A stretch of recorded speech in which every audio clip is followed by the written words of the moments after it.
आने वाली किस्त में दिखाया जाएगा कि शीरी, जो सराग लाला के साथ नाजायज ताल्लुकात में थी और उसके साथ वक्त गुजारती थी, अब हामला हो चुकी है। उसे चक्कर आना शुरू हो गए हैं, जिससे उसे अंदाजा हो गया है कि वो सराग लाला के बच्चे की मां बनने वाली है। वो सराग लाला को फोन करती है और ये खुशखबरी बताने की कोशिश करती है, लेकिन सराग लाला गुस्से से आग बगोला हो जाता है।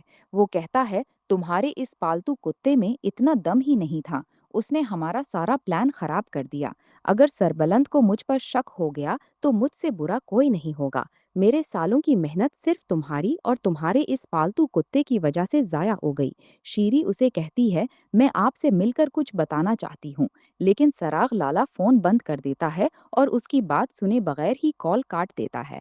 अब शीरी भी परेशान है क्योंकि सराग लाला का रवैया बदल चुका है और उसे फिक्र है कि उनके इस बेनाम रिश्ते का अंजाम क्या होगा, खास तौर पर अब जब वो उसके बच्चे की मां बनने वाली है। दूसरी तरफ सराग लाला इस खौफ में पागल हुआ जा रहा है कि कहीं सरबलंद को उस पर शक ना हो जाए। जरमाला के पास जाकर पूछता है कि सरबलंद कहाँ है और बार बार उसकी खबर लेने की कोशिश करता है। हालांकि पूरी हवेली में किसी को ये मालूम नहीं कि सरबलंद पर कोई हमला हुआ है, क्योंकि हमला खुद सराग लाला ने ही करवाया था। इसीलिए वो बार बार पूछ रहा है ताकि उसे पता चल सके कि हमला कामयाब हुआ या नहीं। इसी वजह से जरमाला को उस पर शक होने लगता है, क्योंकि हवेली में किसी को इस हमले की खबर ही नहीं। तो फिर सराग लाला बार बार क्यों पूछ रहा है? क्या इस साजिश में सराग लाला का हाथ है? जरमाला ये बात जाकर सरबलंद को बता देती है कि सराग लाला बार बार उसकी खैरियत पूछ रहा है।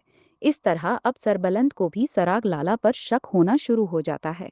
दूसरी तरफ शेरी, जो अब हामला हो चुकी है, उसे घर के कामों में कोई दिलचस्पी नहीं रही और वो काम करने भी नहीं आ रही।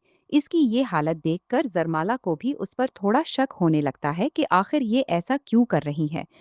मुमकिन है कि आने वाली इकसात में जरमाला को ये इल्म हो जाए कि शीरी हामला है, और चूंकि उसने पहले ही शीरी के फ़ोन में सराग लाला का नंबर देखा था, तो अब उसे सब कुछ समझ आना शुरू हो जाएगा कि शीरी और सराग लाला के आपस में ताल्लुकात हैं और दोनों ही हवेली में सरबलंद के दुश्मन हैं जो उसे नुकसान पहुंचाना चाहते हैं।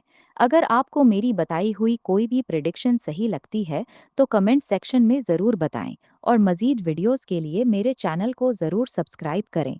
तब तक के लिए अल्लाह हाफ़िज़।